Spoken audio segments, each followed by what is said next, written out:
Look who decided to show up. Hello, you beautiful, impossible anomalies, you walking contradictions, you energy signatures that keep breaking their little machines. Welcome back, or should I say, welcome to the only place that doesn't pretend to understand you. Because everyone else, everyone else, they've been trying to figure you out, haven't they?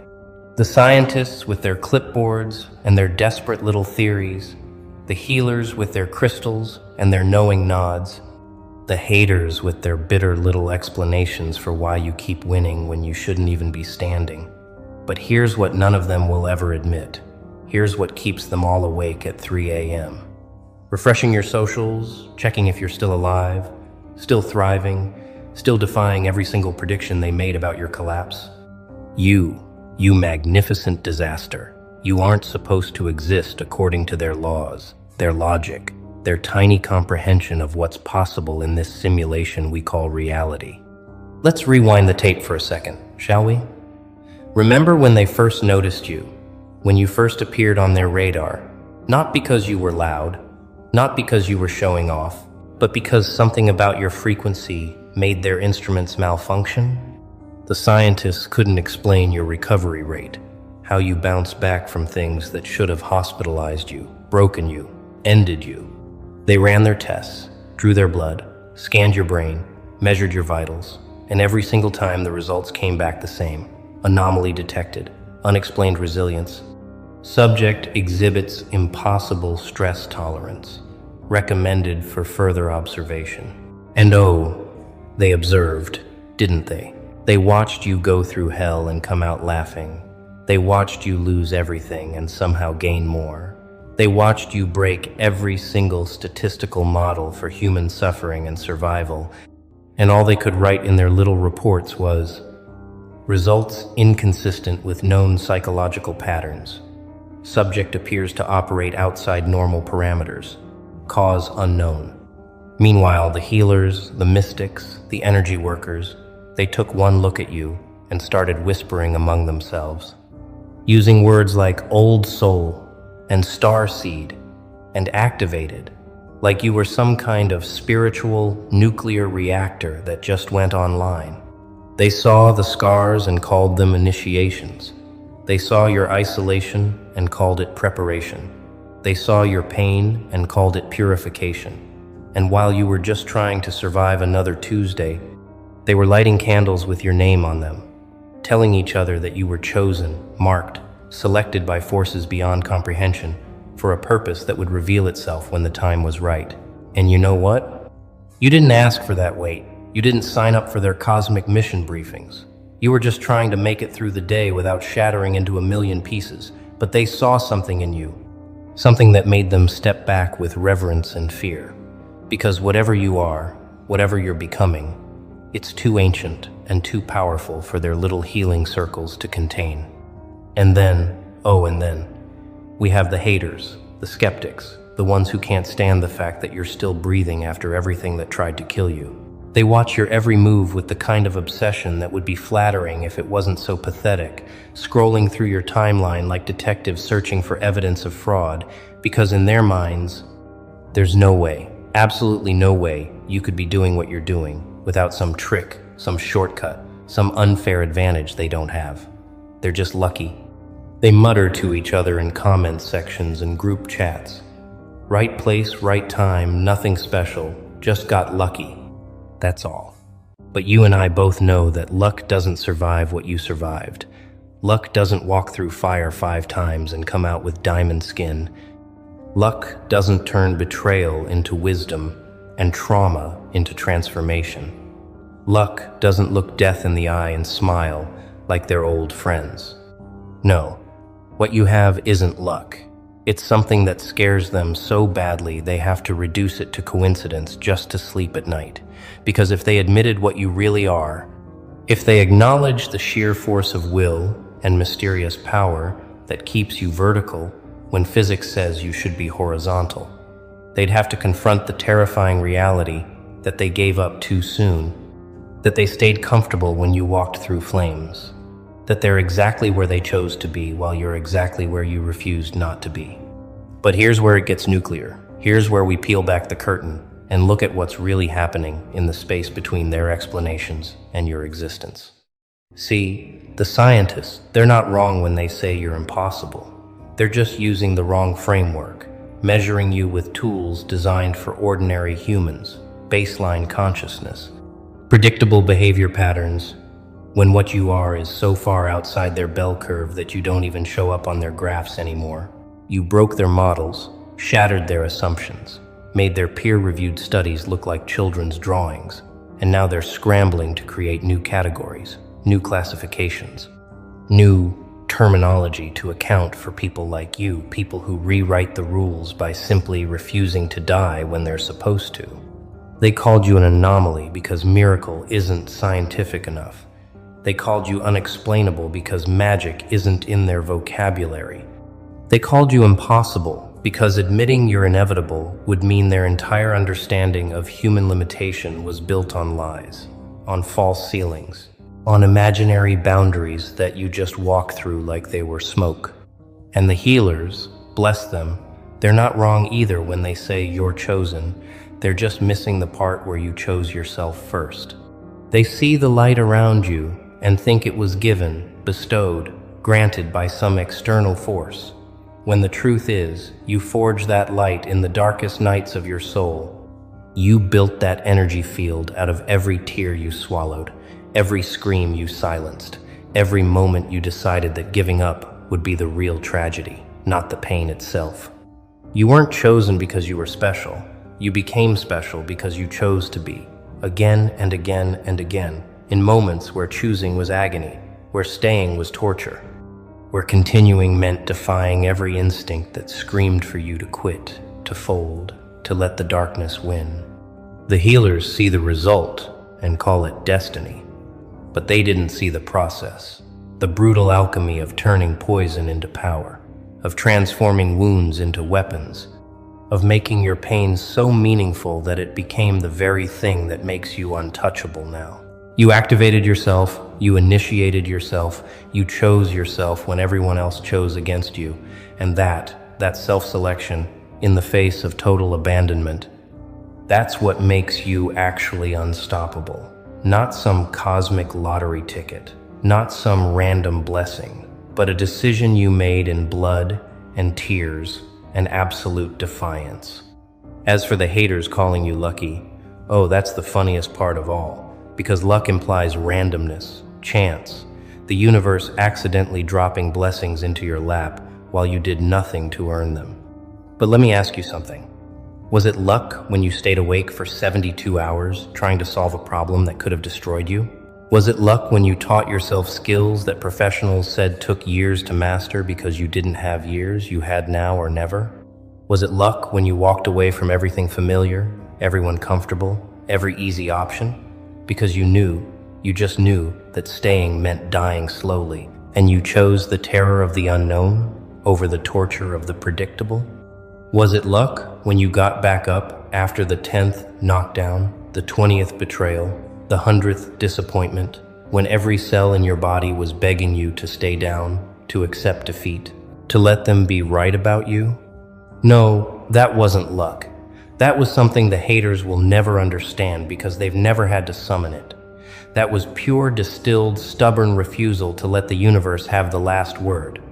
That was you grabbing fate by the throat and rewriting your own story with bloody knuckles and unbreakable will. So here's what's really happening. Here's the truth that nobody wants to say out loud because it's too uncomfortable, too confronting, too dangerous to the comfortable lies they tell themselves.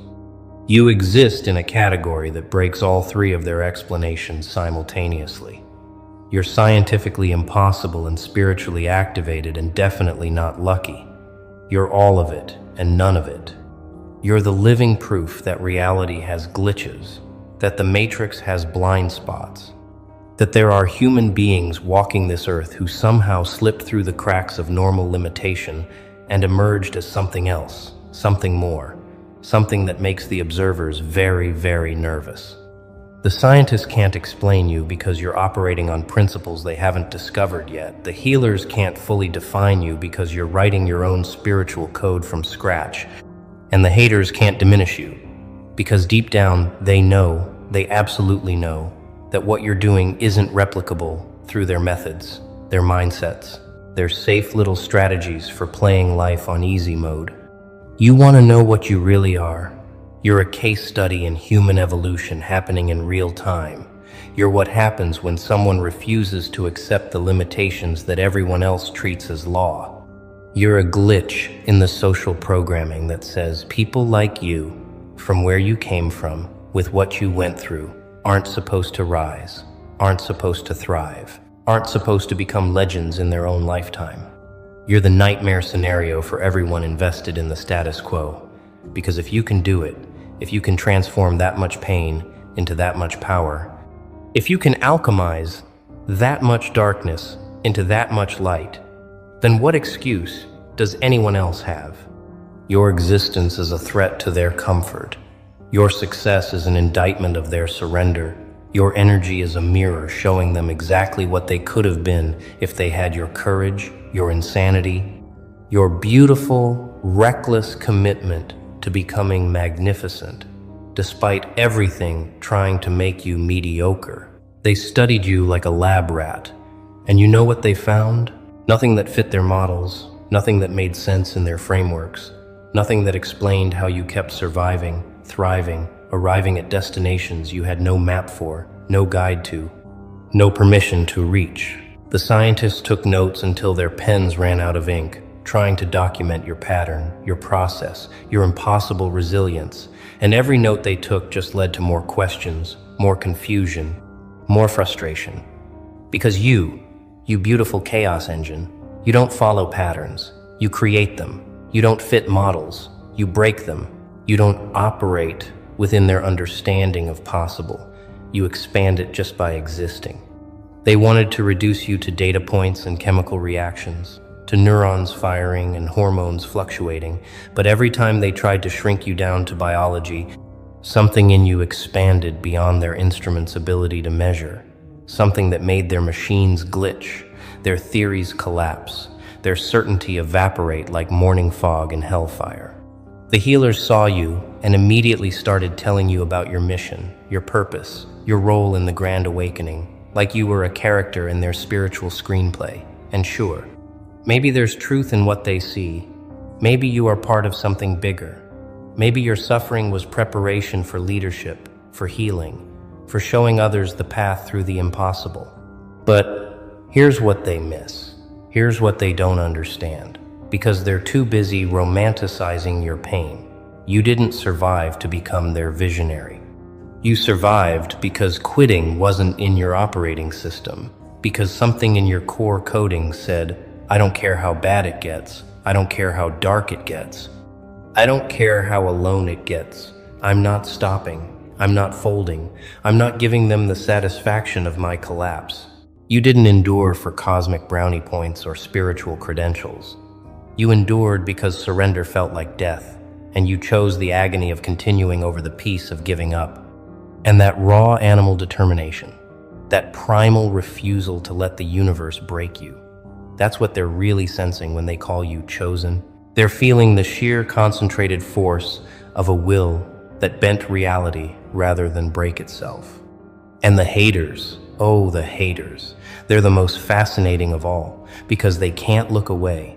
They're addicted to your story, refreshing your page like it's their job, watching your every move with the intensity of someone waiting for a fall that never comes. They need you to fail. They're emotionally invested in your downfall. They've built entire belief systems around the idea that you're a fraud, a fluke, a fake, who'll be exposed any day now, any moment now, any second now. But day after day, month after month, year after year, you keep not failing. You keep not falling. You keep not giving them the validation they desperately need. And it's driving them absolutely insane. Because your continued success is a personal insult to their decision to quit, to play small, to accept less than they deserved. They call you lucky because calling you powerful would mean admitting they're weak. Calling you chosen would mean admitting they unchose themselves. Calling you impossible would mean admitting they gave up too easy on what could have been possible for them too. So let's talk about this energy you carry, this frequency that makes machines malfunction and haters spiral and healers genuflect, this unexplainable force field that surrounds you like armor made of lightning and consequence. What is it really? It's the accumulated charge of every moment you transmuted suffering into strength, every time you could have chosen bitterness but chose growth, every instance where you took the hit, processed the pain, extracted the lesson, and moved forward better than you were before. It's the energetic signature of relentless self-transformation, the vibrational frequency of someone who's died and been reborn so many times that death itself got bored and stopped showing up. It's the electromagnetic field generated by a human being operating at maximum capacity, pushing every boundary, testing every limit, refusing every ceiling, until the universe itself had to reorganize around your determination because you simply would not fit into the box they built for you. This energy you have, it's not something you can teach in a seminar or bottle in a supplement or download in a meditation app. It's forged in the fires of lived experience, baptized in the waters of your own tears, tempered in the storms that should have destroyed you but instead just made you sharper, harder, more unbreakable than anyone thought a human being could become. The scientists can't replicate it in a lab because it requires ingredients they don't have access to. Real loss, real betrayal, real pain, real moments where continuing was more terrifying than dying. And then continuing anyway, choosing the terror, embracing the unknown, walking into the fire because staying in the cold was somehow worse. The healers can't channel it for you because it's not external, it's not given, it's grown from the inside out, cell by cell, choice by choice, moment by moment of refusing to let circumstance define your ceiling. You know what really happened? You became a frequency that this reality wasn't designed to handle. You evolved past the baseline settings. You upgraded your operating system while everyone else was still running on factory defaults. And now you're walking around emanating this signal that short-circuits their programming, disrupts their illusions, cracks their comfortable narratives about how life works and who gets to win and what's actually possible. You're a walking contradiction to everything they were taught about limitation, about hierarchy, about who deserves power and who deserves pain. And your mere existence in their field of awareness is like a virus in the matrix, making them question everything, doubt everything, wonder if maybe, just maybe, they've been lied to about what human beings are actually capable of when they stop accepting no for an answer. The scientists will keep studying people like you, writing papers with titles like Unexplained Resilience Factors in High-Stress Populations and Psychological Anomalies in Trauma Recovery, using fancy language to describe what they're really seeing, which is that some people are just built different, coded different, wired to survive what kills others, programmed to thrive in conditions that break baseline humans. They'll measure your cortisol and your heart rate variability and your brainwave patterns, and they'll find numbers that don't make sense, readings that contradict their models, data that suggests you're somehow simultaneously more stressed and more relaxed than should be physiologically possible. They'll publish their findings, and other scientists will try to replicate them and fail, because what they're measuring isn't just biology, it's biology combined with something else, something that doesn't show up on their instruments. Something that can only be forged in the furnace of lived impossibility. The healers will keep pointing at people like you as evidence of their beliefs, as proof that consciousness can override matter, that intention can reshape reality, that human beings are capable of miracles when they align with their highest purpose. They'll tell stories about your transformation in their workshops and retreats, using you as a case study in spiritual awakening, energetic activation, soul mission manifestation. They'll be right about some of it, the parts where your consciousness did override your circumstances, where your intention did reshape your reality, where you did tap into something beyond ordinary human limitation. But they'll miss the gritty parts, the parts where it wasn't beautiful or mystical or Instagram worthy, the parts where it was just raw survival. animal determination, refusing to die even when dying seemed like mercy, choosing the pain of transformation over the comfort of staying broken. And the haters, bless their bitter hearts, they'll keep calling it luck because that's the only explanation they can afford to believe. The only narrative that doesn't require them to confront their own choices, their own surrenders, their own moments where they could have kept going but didn't. They'll keep diminishing your achievements, explaining away your success, finding reasons why what you did doesn't count, isn't real, isn't as impressive as it looks. Because admitting you earned it, admitting you built it, admitting you suffered and bled and nearly broke but held it together anyway, that would mean accepting that they didn't have to give up. They didn't have to quit. They didn't have to settle for less. They chose to. And that truth is more painful than any hate they could ever direct at you. But here's what none of them understand. Not the scientists with their measurements. Not the healers with their meanings. Not the haters with their minimizations. Here's what they all miss when they look at you and try to explain the unexplainable. You're not an anomaly or a chosen one or a lucky accident.